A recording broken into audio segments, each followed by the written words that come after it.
Sasha, thank you so very much for being on my podcast. It's a real pleasure to meet you.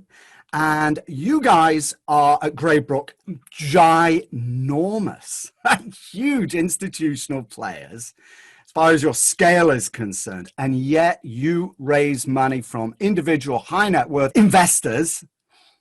Tell me why. Why don't you just raise money from institutions? It's a great question. So first of all, thanks for having me. It's a pretty simple thing, really. You know, the way we look at the world is individuals are really they're people. They save. They're building for their retirements.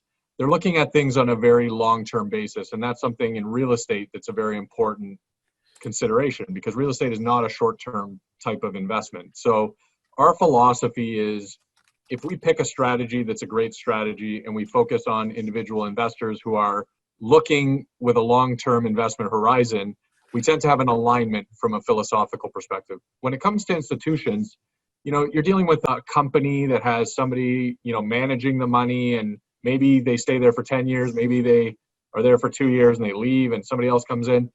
We like dealing with individuals because we can build relationships with those folks. And if we take our time at the beginning to understand what their investment objectives are and ultimately what they want from their investments over time, we think we can create a great alignment. So we like to focus in that area.